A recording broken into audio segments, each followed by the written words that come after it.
Olá, pessoal. Sejam todos muito bem-vindos ao nosso episódio do podcast Psicologando. Eu sou a Daça Almeida e hoje nós vamos falar de um assunto muito importante, delicado, mas necessário, né, que é sobre o Setembro Amarelo, a campanha do Setembro Amarelo, né, que busca conscientizar e fazer uma reflexão sobre a prevenção ao suicídio. E para essa conversa, eu trouxe o psicólogo Cleante Bonfim.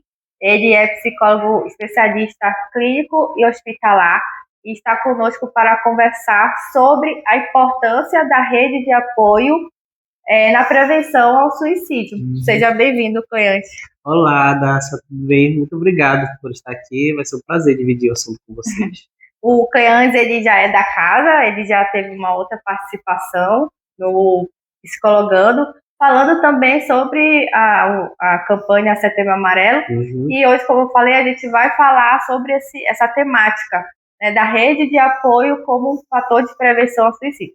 Então, antes para a gente iniciar a conversa, eu queria que você explicasse para a gente o que são essas redes de apoio no contexto da saúde mental e qual é o papel delas na vida das pessoas que estão em sofrimento psíquico. Beleza. Então, assim, Daça, como o suicídio ele é quase que unanimemente, hegemonicamente assumido como um fenômeno multifatorial, ou seja, não é apenas um acontecimento ou um assunto ou determinado evento que vai suscitar esse tipo de comportamento ou ideação da pessoa, a gente tenta ao máximo atribuir, né, tanto o tratamento e a prevenção dela a partir de políticas muito coletivas sobre o assunto. Então, a gente coletiva essa rede de apoio a partir das instituições, da comunidade, da família e todas as instituições sociais em que a pessoa está inserida, como modo a gente poder estar identificando a pessoa que começa a sugerir algumas ameaças ou que esteja com alguns pensamentos mais mórbidos ou pensamentos de ideação de morte, para que a gente consiga mobilizar ações que façam essa pessoa se sentir amparado e tente mitigar os danos psicológicos em que ela esteja sujeita, entendeu? E até ou tentar ofertar algum nível de autoestima e autoeficácia para a pessoa inserida nesse contexto. Então, a rede de apoio, a gente pode estar exemplificando de forma mais direta, vão ser a família, vai ser a comunidade, vai ser as instituições, seja uma escola, seja uma universidade, seja o trabalho, né? São o que vão fazer, vão principalmente fornecer, em detrimento aos fatores de risco, os fatores de proteção em que a pessoa vai poder contar como recurso de enfrentamento. Entendi. E assim, a presença de uma rede de apoio pode realmente reduzir o risco de suicídio? Tem estudos sobre isso? Exatamente. Assim, a gente tem tantos estudos estatísticos e demográficos, né? Inclusive já com bastante avanço. O próprio Sistema Único de Saúde do Brasil já sugere alguns artigos que na própria planilha de informação dele, a Organização Mundial da Saúde também faz um monitoramento a nível global, determinado, em diferentes níveis socioeconômicos, de como isso comparece. Por exemplo, né, quais tipos de fatores de risco vão aparecer na terceira idade, quais fatores de risco estão relacionados à vulnerabilidade socioeconômica, masculino e feminino, entendeu? Então a gente tem que entender qual é o contexto em que a pessoa está inserida e de que forma a gente consegue ativar essa rede de apoio dele, de acordo com a realidade que a pessoa está inserida. E aí você poderia explicar como essa relação se dá na prática, essa questão da rede de apoio como preventivo, né, ao suicídio? A gente pode estar citando alguns exemplos que vão ser muito análogos e hipotéticos, sabe, Adassa? Por exemplo, quando a gente está falando, por exemplo, uma realidade brasileira, a gente tem um nível de prevalência de tentativas e de ideação suicida das mulheres, em sua grande maioria, entre os 15 a 19 anos. Muitos artigos no qual a gente pesquisa, né, que amparam o nosso serviço, eles relacionam essa demografia das mulheres, porque isso são respostas a evento traumático bastante voltadas à violência doméstica e violências sexuais familiares. Então, são uma forma que o indivíduo está tentando responder a esse sintoma. E aí a gente já vai ter uma outra configuração quando a gente percebe que homens, a partir dos 70 anos, começam, né, a desenvolver alguns transtornos, né, seja depressivos ou ansiogênicos, ou da perda gerada pela debilidade da saúde, né, da terceira idade, em detrimento a como ele se identifica como homem. Então, vai variar muito na prática de pessoa para pessoa. É importante que o psicólogo e a instituição e essa rede de apoio tenha ciência de com quem a gente está lidando. Entendi. Tem as suas especificidades. E especificidade, né? O que é legal a gente estar ciente disso, porque a gente já não faz uma intervenção tão generalizada quanto há uns 10 anos atrás a gente fazia acerca do Setembro Amarelo. A gente tem agora dados mais específicos para cada demografia. Sim, sim. E assim, muitas vezes amigos e familiares querem ajudar, mas não sabem como. Né? Isso é o que mais a gente escuta. Né? Isso. Então, quais são alguns sinais de alerta que podem indicar, né, que uma pessoa está em sofrimento emocional e o que fazer ao notar esses sinais? O que esses amigos e familiares podem fazer? Beleza. Todo o contexto social em que a pessoa vai estar inserido vai ser sensível a ela perceber alguns sinais, primeiramente, verbais indiretos, em que a pessoa fala ou fantasia ou cria uma ideação sobre a morte como algum tipo de resolução de um problema eventual ou cronificado que a pessoa está vivendo, né? Então ela muitas vezes fala aquelas frases assim: quando eu morrer tudo vai se resolver, eu sou um grande peso para minha família, né? Aqui no meu trabalho ninguém gosta de mim, ninguém faz minha falta, ninguém se importa realmente comigo, então, mas antes, se eu tivesse morto, tudo isso de forma muito fantasiosa se resolveria, né? Isso está ligado muito a uma restrição cognitiva da pessoa. Então, a gente percebe a partir até da fala dos sinais não verbais diretos que ela não está exatamente querendo morrer, ela está acreditando, uma crença que a morte vai trazer algum tipo de resolutividade para ela, né? E para o contexto em que ela está inserida. Lembrando, né, que nós seres humanos somos seres muito sociais. Então, tudo isso é a partir de uma distorção e de um adoecimento dos nossos vínculos e do nosso coletivo em que a gente está inserido. Então, nunca a gente vai individualizar esse processo, tá? E aí, pode ser percebido tanto por um professor, por uma mãe, por um pai, por um amigo próprio. A pessoa dá sinais verbais indiretos, como eu exemplifiquei. A partir, pode ser que ela esteja progredindo, né? Se vamos dizer assim, que seja um processo mais linear, ela progride para uma sinalização verbal já direta, dizendo como ela vai se matar, que ela não tem muito tempo de vida, que ela vai morrer, né? Isso é uma coisa, um exemplo que a gente observa muito em pessoas que estão com uma situação de saúde ou grave ou terminal, né? Ou já com algum transtorno de depressão um pouco mais avançado, até que a pessoa começa a fazer pode estar evoluindo para algum tipo de planejamento, né? Ou ameaça, dizendo concretamente que ela vai tentar tirar a própria vida, determinada coisa não acontecer da forma como talvez a pessoa espere, ou a situação não vai se resolver como ela precisa, ela ameaça que ela vai tirar a própria vida, até o fato de ela começar a fazer alguns níveis de ensaios, né? Ela, tipo assim, vai para uma autolesão de menor intensidade, já toma um remédio um pouco em hiperdosagem para dormir mais, ou começa, né, a ter comportamentos de risco, se colocando em risco, dirigindo de forma arriscada, fazendo uso de drogadição excessiva ou álcool de forma excessiva, até que ela faz, de fato, uma tentativa, né? Por uma questão de avanço, né, dos serviços de emergência de saúde, a gente, em grande maioria, a gente ainda salva a grande maioria das pessoas que fazem essa tentativa. E As pessoas que fazem tentativa, normalmente elas passam por uma espécie de crise. E essa crise que normalmente mobiliza muito, não só a família, como todos os profissionais que estão ali envolvidos não param. Uhum. Deu para responder a Sim, pergunta? sim. E como fica aquelas situações, Cleães, que a pessoa, ela dificilmente verbaliza? Assim, no caso, ela se isola, ou então ela age até o contrário. Isso, foi o exemplo que eu dei da sinalização não verbal, direta, que é justamente esse isolamento, essa reclusão social.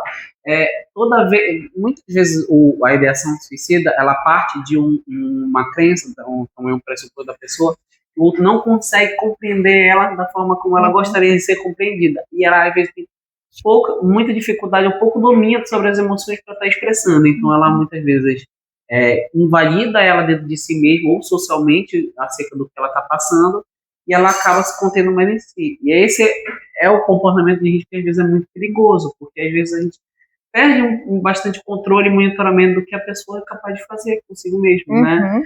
E é nesse ponto que, assim, apesar de que ela não verbaliza diretamente, alguns outros elementos são percebidos e são sensíveis, sinais, né? A gente a perceber. Às vezes, a gente ainda cria, assim, um hábito que a gente precisa muito combater, que é muitas vezes de diminuir esse tipo de comportamento, achar que isso não vai dar em nada, que a pessoa vai magicamente ou independentemente se ajustar, e nem sempre é o caso.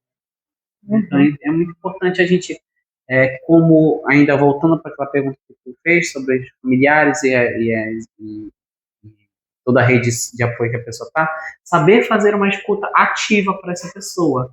Escutar sobre o que ela está falando, não só no aspecto de tentar resolver para ela, mas no sentido de não fazer questionamento que vai revitimizar ela dentro do sofrimento.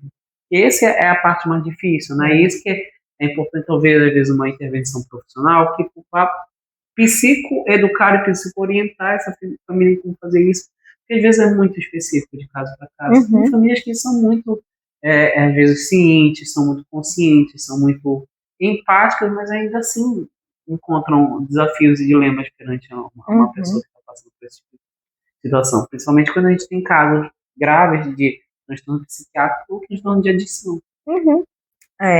E assim, no caso, no contexto universitário, a gente sabe que tem algumas pessoas que têm uma dificuldade de se abrir para a família, mas uma facilidade para se abrir para os colegas do curso, né, ou de outros locais. Mas aí, como é que essa pessoa pode lidar com a escuta de um sofrimento? Muito bacana que você fez essa pergunta, né? Porque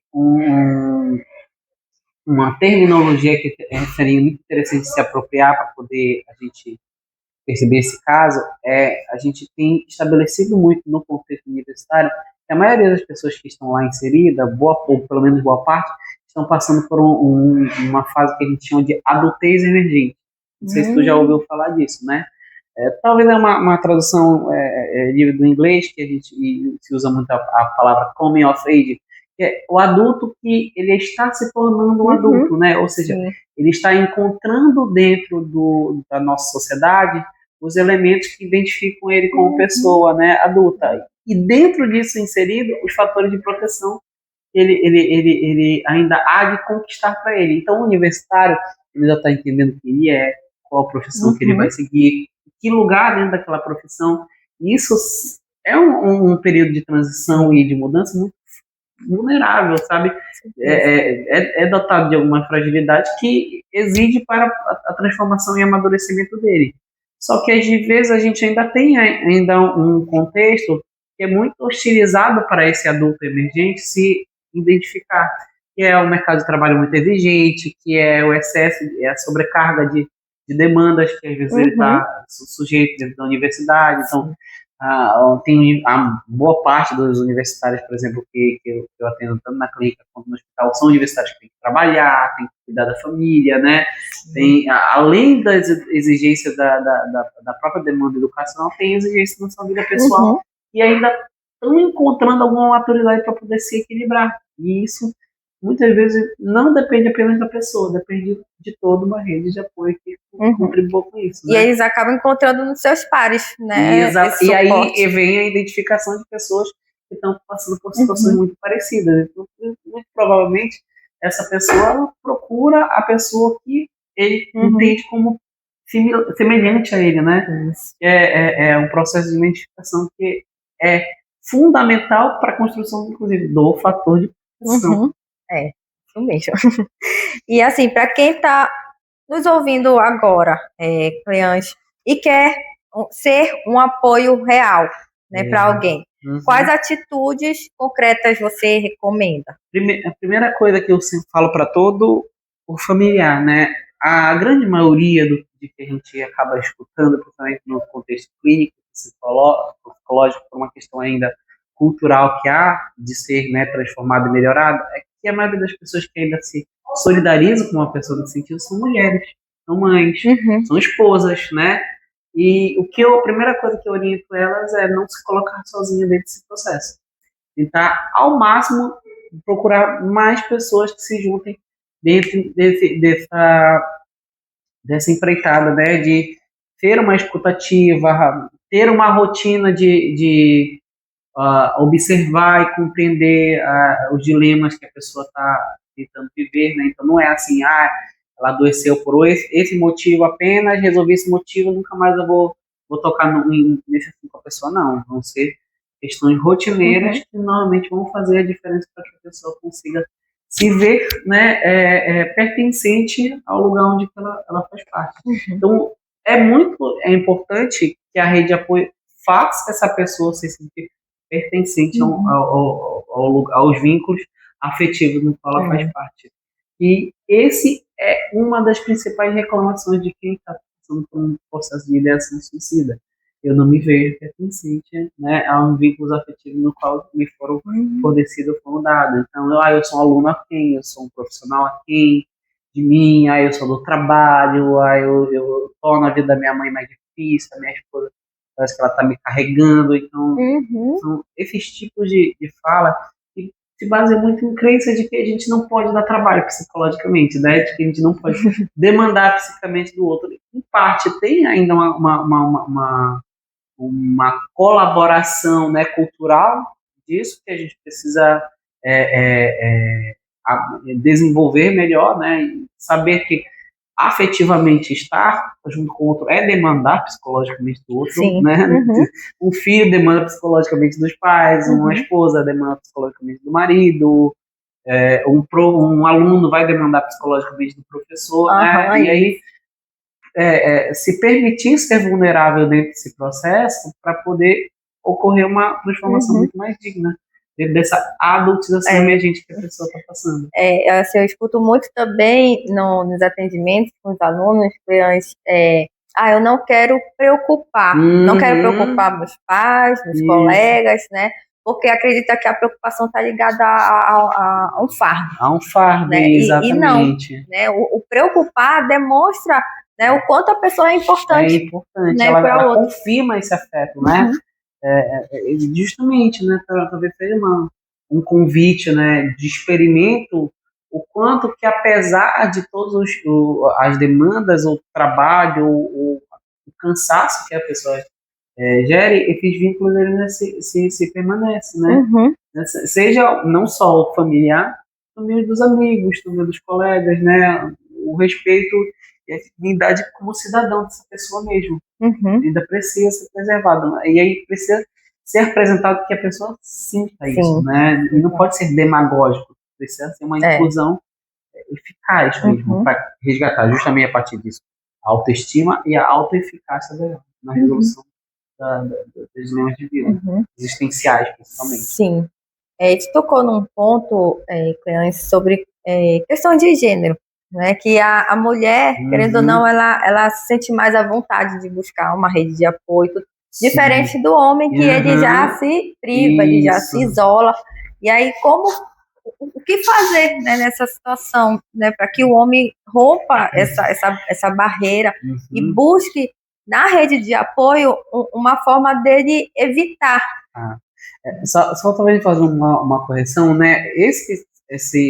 Talvez essa máxima ou essa colocação que a gente fala de que a mulher ela se sente mais à vontade, ela é muito ambivalente. Existem algumas demandas, né, de sofrimento ciclo que são mais aceitas socialmente que a mulher esteja passando, mas tem outras que ainda são muito invalidadas. Como eu mencionei, principalmente a questão da violência de gênero e a violência sexual que a mulher enfrenta. Então, muitas famílias ainda, né, têm uma tendência a silenciar por isso. Por isso que eu citei aquela demografia de tentativas ou de mulher nessa situação. Já o homem, né, ele está muitas vezes inibido de demonstrar essa vulnerabilidade emocional a partir de elementos culturais que, como tu disse, o homem não quer sentir o fardo, ele é treinado culturalmente, né, para ser o provedor da família, para ser a pessoa que dá conta de tudo, que tem que ser infalível, que tem que ser implacável.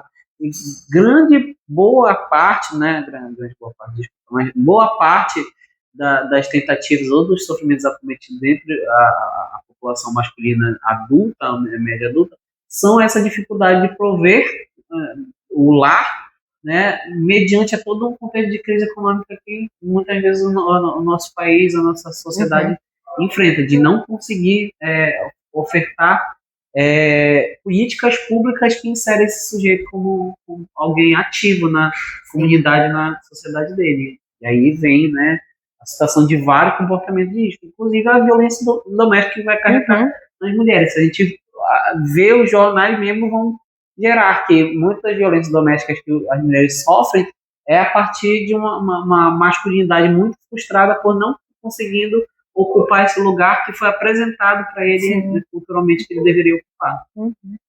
Sim. Em espaços como universidade, locais de trabalho, como essas redes podem se formar e se fortalecer, né? E os alunos, como podem contribuir ou formar essas redes? Em espaços universitários. Vamos lá, né? Quando a gente está falando de universidade, a gente está falando, a gente pode estar pensando de um coletivo de pessoas que estão unidas e organizadas a partir de uma construção de uma didática, de um conhecimento que eles têm uma certa afinidade, né? A partir disso, por isso que normalmente, para desenvolver o conhecimento e não só repassar ele se cria os grupos de estudo, os grupos de extensão, e assim, a gente acaba muito caindo na armadilha de pensar eles apenas como grupos pragmáticos para a pessoa ter uma formação profissional. E, na verdade, num âmbito muito mais amplo, é muito que isso, né? Então, tipo assim, o teu colega de universidade vai ser teu futuro colega de trabalho, ele que vai, no futuro, acreditar no que tu é capaz, no teu potencial, vai te indicar espaços que tu pode estar ocupando. Então, é importante que, dentro da universidade, mais do que estender, né, aquela função escolar de ter uma sala de aula no qual a gente recebe de forma passiva o conteúdo, o material didático, criar espaços, né, em que eles possam estar se desenvolvendo dialogicamente, né, com as que eles têm afinidade. Então, assim, durante um contexto eu estive na faculdade, participei de grupos de estudo, né, de pessoas que se tornaram muito significativas para mim, grupos de extensão, com professores, ter mais essa aproximação, que eu acho que eu já falei em várias outras outros colóquios sobre o Setembro Amarelo, mas é que a gente ainda está passando por um período que a gente está vendo uma atomização social muito grande, que a gente se coloca cada vez mais isolado e tendo relações muito superficiais um com o outro, em vez de estar tentando preservar essa construção de vínculos mais íntimos, mais verdadeiros, mais autênticos, né, mais legítimos, principalmente. No caso da universidade, a gente vê muita a questão da competitividade, e isso adoece muito os alunos, porque eles não conseguem ver no colega um parceiro, uma parceria, mas é alguém que está concorrendo com ele por causa de uma bolsa, né, por causa de um projeto e tal. Então, como diminuir esse nível de competitividade para um nível de cooperatividade? Justamente, lembrando qual é o objetivo, né, etiológico de uma universidade, que não é como diz, estender o processo do vestibular, que é o processo seletivo, mas que é um processo extremamente excludente, entendeu? Te lembra, menos de 10% das pessoas que vão ocupar, por exemplo, com todo o respeito à instituição, vão ocupar uma universidade pública. Menos de 10% dos estudantes no Brasil vão ocupar isso. Então, ele já entra num contexto que ele tem que competir com grande parte dos estudantes brasileiros, né? E aí, como é que eu vou estabelecer uma relação íntima, afetiva com o outro, se eu observo no outro mais uma rivalidade? Lembra que estão ali para justamente construir o conhecimento e a afinidade dele com a profissão que é assim, ou a área de pesquisa que ele vai colaborar. Lembrar para que serve esse local. Eu acho que é um resgate, né, do sentido de estar na universidade.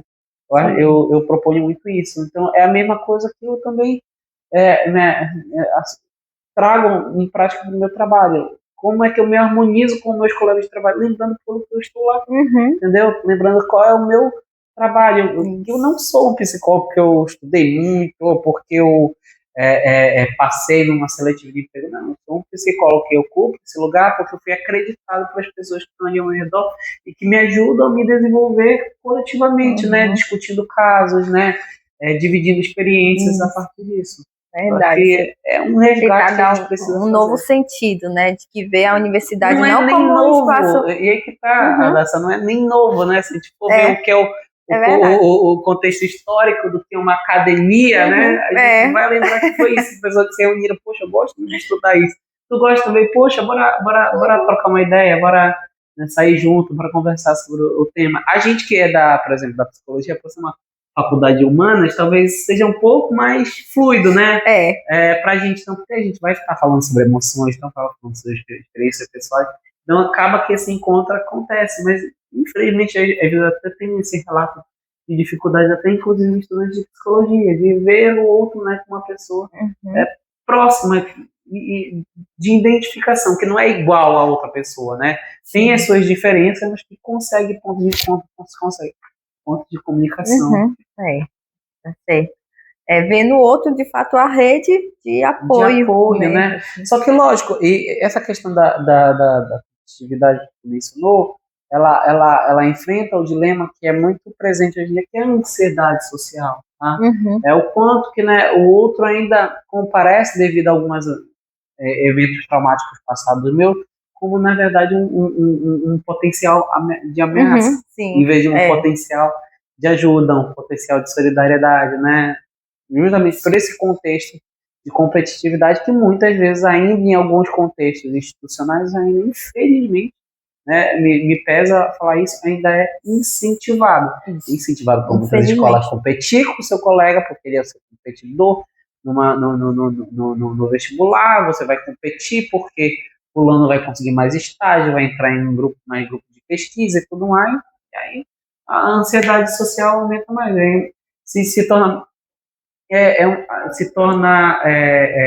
quase que intuitivo da pessoa pensar em me isolar é mais seguro, sendo que não é. Sim.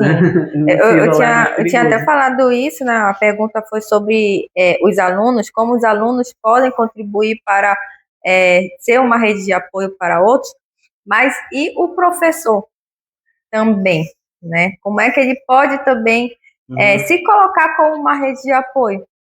Ótimo, isso é uma ótima pergunta dessa, porque, assim, a gente sabe, principalmente quando o professor está lidando com uma graduação e uma pós-graduação, que o contato, né, e o repasse da didática e do conhecimento, ele se dá de forma muito afetiva, entendeu? Então, o aluno ele vai prestar mais atenção no professor, no qual ele se identifica, no qual ele se sente escutado, no qual ele se sente sanado as dúvidas, né? Então, esse professor, por mais que ele seja a pessoa que domina o conhecimento, ele não pode se eximir de ser uma pessoa sensível no ambiente que ele está e também a capacidade dele de observar o grupo em qual ele se prestou responsável. A gente entende que, né, que tem um contexto brasileiro de precarização do ensino, do contexto geral da docência, que às vezes é muito sobrecarregada, excesso de horas aulas que precisa dar para poder se manter dignamente, né? Porém, todo o trabalho, e isso é uma discussão que eu estava tendo com minhas colegas do trabalho, todo trabalho ainda tem uma função social.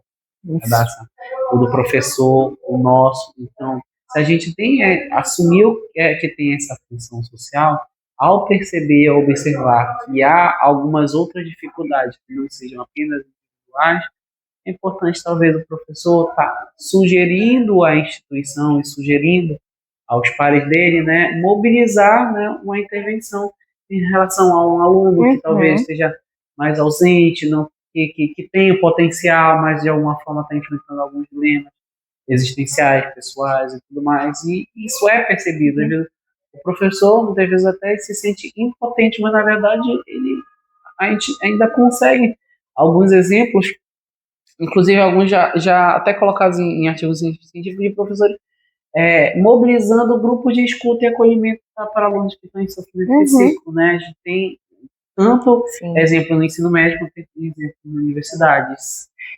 E até esses exemplos práticos, lógico que dada a diferença, né?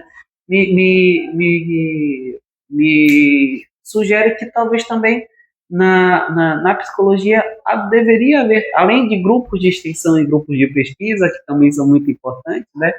Também grupos de acolhimento para os estudantes que passam por um tipo de ansiedade, né? Sabe que o nosso curso é mobilizador, mas se isso desse certo num curso, que desse certo em todos os outros. Tá certo. Inclusive, ainda existe muito tabu, né, sobre procurar ajuda psicológica, até nos dias de hoje. Sim. Por que é tão difícil pedir ajuda? Né? E como podemos incentivar essa atitude? Primeiro, porque pedir ajuda, né, coloca a pessoa em admitir uma situação de vulnerabilidade, uma situação que, mediante a ansiedade social, né, coloca a pessoa vulnerável ao julgamento, né, ou a repreensão de outras pessoas, e aí cada, né, legado familiar, cada climatização de uma empresa vai lidar com isso, né, de forma que às vezes ou repele ou aproxima determinada pessoa que está apresentando essa vulnerabilidade. E a gente ainda vive numa sociedade que exige muito produtividade da gente. Uma pessoa que está passando por um problema de estressor, né, ambiental, ela tem uma queda nessa produtividade. Né? E aí, como não se torna interessante e a pessoa talvez lide com um dilema, talvez se sinta descartada pelos pares dela, entendeu? E por isso que ela encontra dificuldade em demonstrar, né? Poxa, estou passando por um problema, esse problema não está me fazendo eu ofertar o máximo de mim, né? Mas, na verdade, é um processo de transformação que todo mundo passa, tá? Todo mundo vai passar por um momento que está produzindo muito, tem que passar por um momento que está produzindo menos. Nós somos humanos, a gente tende a oscilar, a gente não é, né, uma máquina que está o tempo todo. Até as máquinas, na verdade, tem o processo de latência, de cadência dela, a gente tem talvez começar a admitir que a gente tem o nosso, inclusive é parte do que vai ampliar e melhorar a nossa presença em determinados contextos, né? O quanto, na verdade, passar por uma crise é o que, na verdade, vai fazer a gente se tornar um profissional melhor. Eu ouvi uma vez uma frase assim, eu não tenho uma religião específica, mas eu ouvi uma frase muito legal que eu acho que, não sei qual foi o padre que falou isso, mas às vezes não ter fé é um passo para que amplie-se ainda mais a fé, né, da pessoa. Então, tipo assim, às vezes questionar a própria fé é um passo que a pessoa precisa dar para reforçar ainda mais essa fé dela. E a gente tem que lembrar que fé, entre outros elementos que eu citei também, é um fator de freio, tá? Para consumar uma morte por suicídio. E a gente não pode ser leviano nesse sentido de que faz todo sentido e é importante que a pessoa esteja inserida nesse contexto. E aí, até presto muitas vezes um elogio a muitos grupos comunitários religiosos que têm se superado as questões dogmáticas acerca do suicídio e tentado, inclusive, ofertar para os seus jovens, né, um espaço em que eles podem estar podendo expressar e se manifestar. isso a gente já está vendo uma transformação muito positiva nesse caso. Se Deixa aqui sentir meu elogio, acolhido, tá? né? Até dentro das religiões que Dos contextos muitos é religiosos. visto como falta de Deus ou como outra coisa, né? Mas não, isso também, Mas né? em muitos grupos, isso felizmente está sendo superado. Isso é muito Eu bom. observo isso anedoticamente, mas já tem pesquisa. Tá? Certo. Bem, gente, a gente já está chegando ao final do nosso episódio. E, Cleães, você poderia deixar uma mensagem final, né, para as pessoas que estão nos escutando, especialmente para aqueles que podem estar enfrentando um momento mais delicado, mais difícil, ou até pensando, né, também nessa possibilidade da morte. Sim. Bem, é difícil a gente, como existencialmente, como ser humano, durante a nossa vida toda, a gente não pensar pelo menos uma vez, ou até mais, no momento que a gente for partir. O fato é que de algum momento a gente vai, né? A questão é o que está acontecendo comigo? Como a gente pode estar se questionando o que está acontecendo comigo que eu quero adiantar esse processo, né? O que me fez sofrer, o que está me fazendo sofrer ao ponto de eu achar que se alguma coisa acontecer comigo e eu sumir, ou eu desaparecer, ou eu não estar presente, isso não vai ser sensível, isso não vai ser sentido por outras pessoas que estão ao nosso redor, nem sempre de forma muito positiva, tá? Acredito que nós somos um pouco e um fragmento um pouco de cada pessoa que está ao nosso redor.